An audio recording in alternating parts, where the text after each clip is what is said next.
आज हम सुनेंगे कि बाबा जी की वो सीख जो हमें एक कर्ज मुक्त जीवन बिताने के लिए प्रेरित करेगी।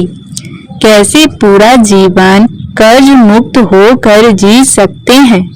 बाबा जी ने आसान सा तरीका बताया है। पहले बात करते हैं कि कैसे कर्ज मुक्त हुआ जा सकता है।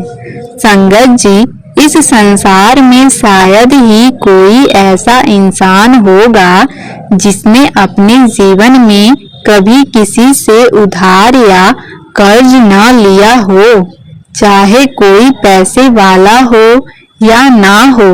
लेकिन पैसे का उधार लेन देन सबके बीच चलता है।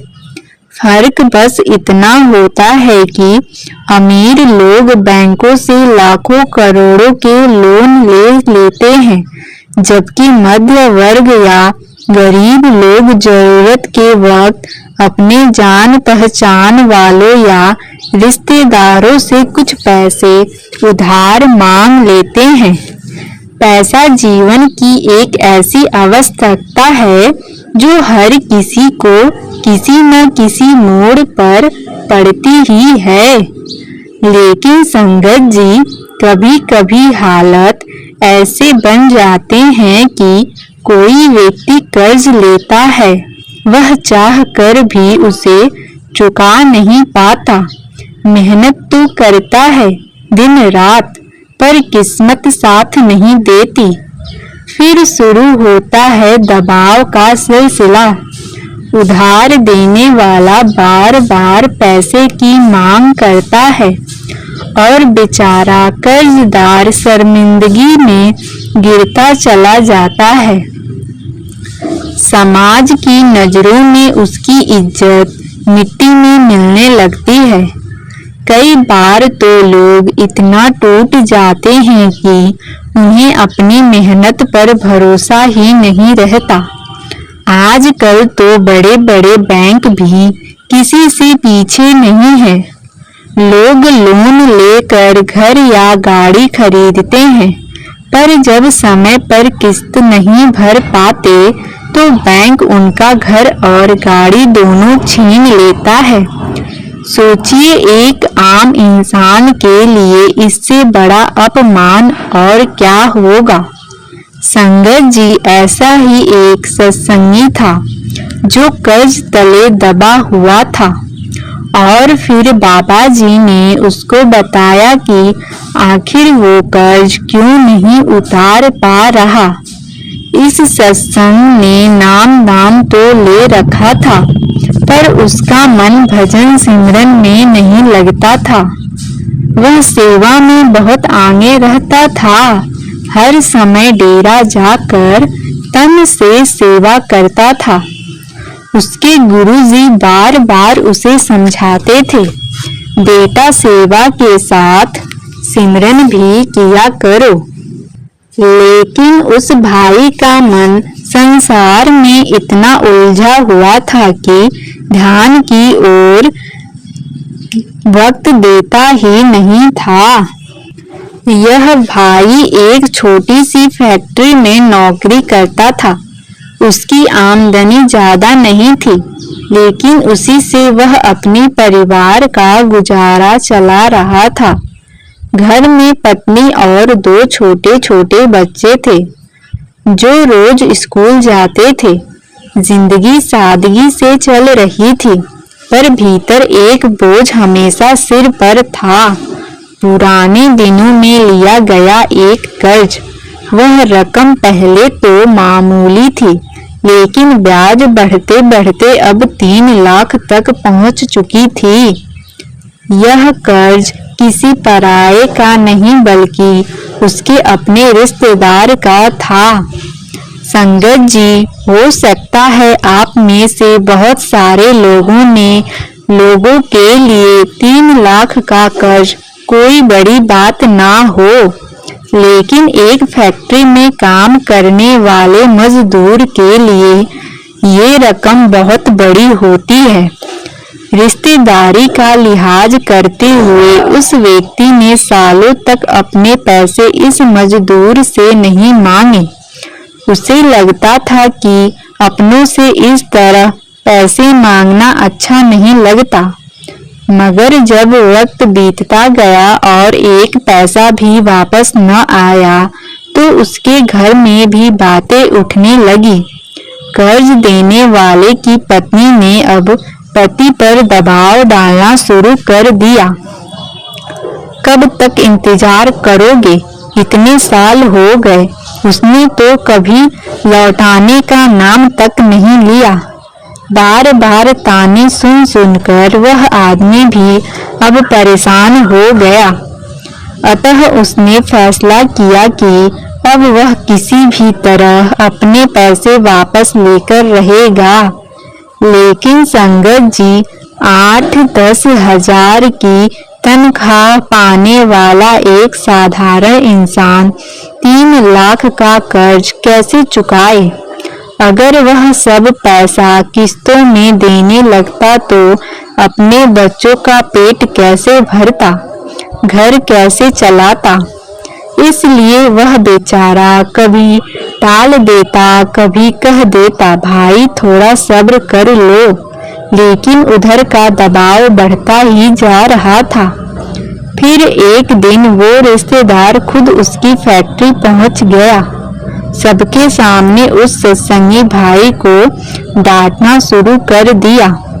आवाज इतनी ऊंची थी कि वहां काम करने वाले सभी लोग इकट्ठा हो गए।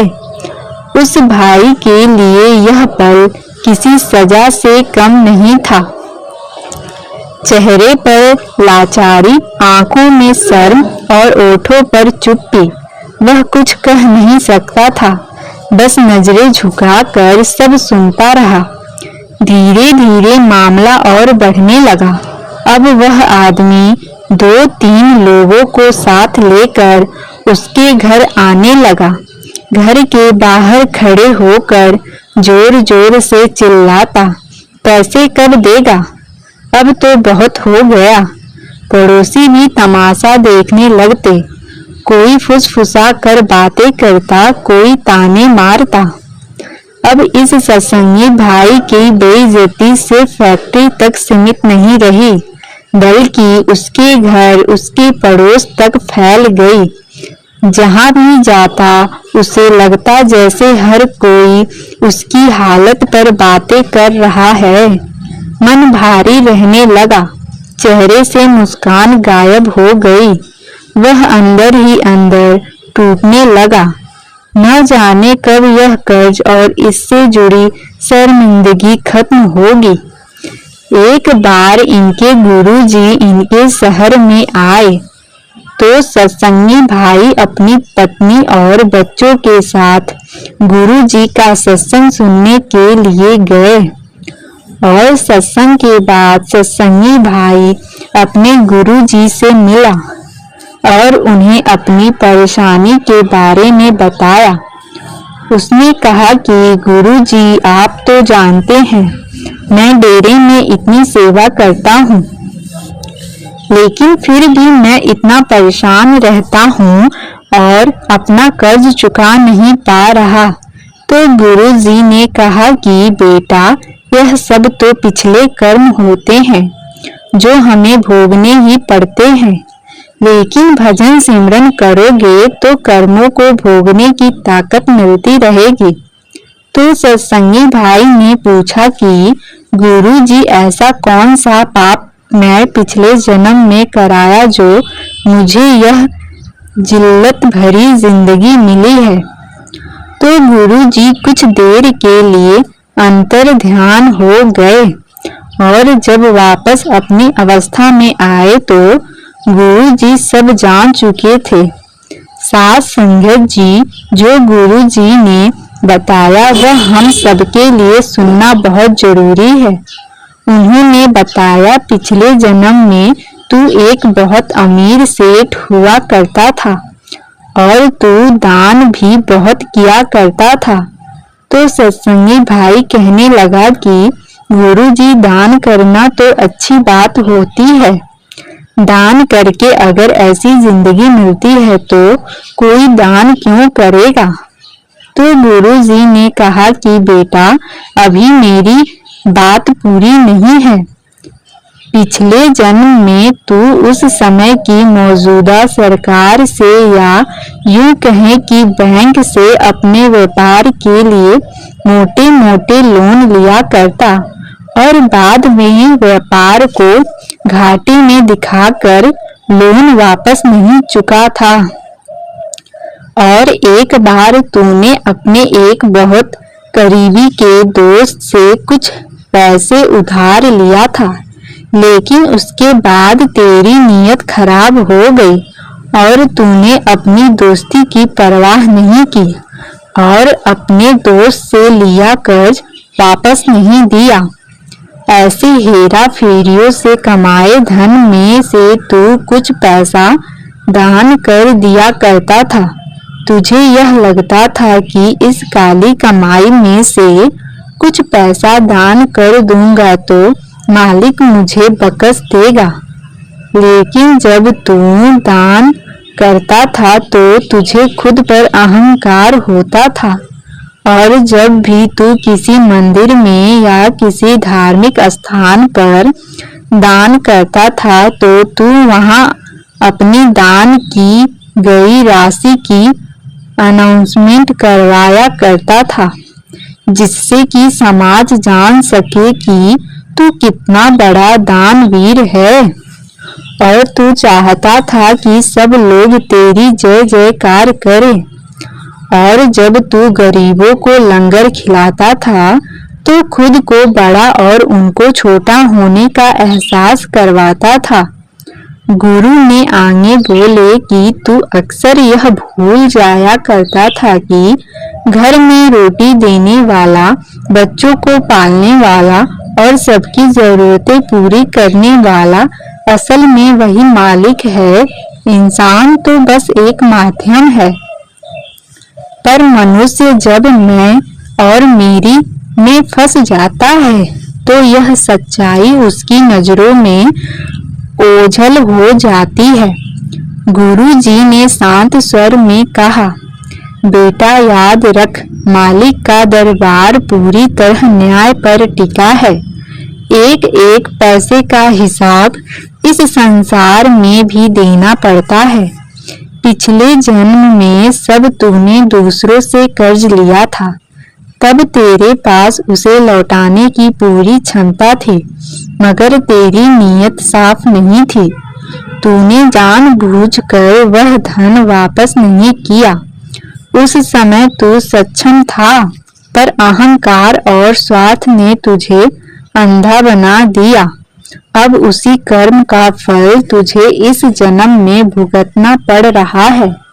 गुरुजी बोले, इस जन्म में तू चाहता तो है कि सब चुका दे, पर मालिक ने तेरी हालत ऐसी कर दी है कि तू चाह कर भी नहीं दे पा रहा।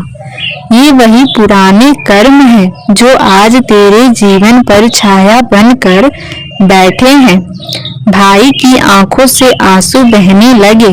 उसने धीमी आवाज में पूछा, गुरुजी, तो क्या मुझे सारी उम्र यही भुगतना पड़ेगा?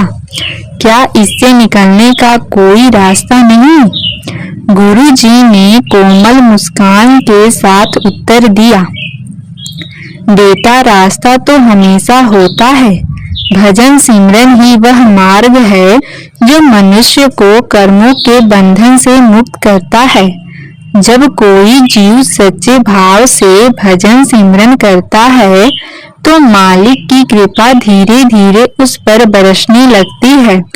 पुराने कर्मों का हिसाब देना तो पड़ता है, पर भजन करने वाला जीव उस दर्द की गहराई को महसूस नहीं करता, क्योंकि मालिक उसकी सूली को सूल में बदल देता है, यानी बड़े दुखों को छोटी पीड़ाओं में बदल देता है। गुरुजी आगे बोले, देख बेटा, बाहरी सेवा तो वातावरण को पवित्र बनाती है, लेकिन असली सेवा वो होती है जिसमें मन मालिक से जुड़ता है। मालिक तब प्रश्न होता है जब उसका जीव भक्ति में लीन होकर उसे याद करता है। तूने कई साल इस सच्चाई से दूर बिताए हैं, अब अतीत को पीछे छोड़ दे। आज से ही भजन सिमरन शुरू कर दे। धीरे धीरे तेरे कर्मों की गांठें खुलने लगेगी और मालिक की कृपा तुझ पर उतरने लगेगी। गुरु जी की बातें भाई के दिल में उतर गई। उसने पहली बार अपने जीवन की सारी भूलों को समझा। आंखों से आंसू गिर रहे थे, लेकिन मन में एक नई शांति उतर रही थी। उस दिन के बाद से उसने निश्चय कर लिया कि चाहे कुछ भी हो, वह रोज भजन सिमरन करेगा। धीरे धीरे उसका जीवन बदलने लगा। जो मन पहले बेचैन था, अब शांत रहने लगा। कर्ज का बोझ तो वही था, पर भीतर का डर मिट गया था।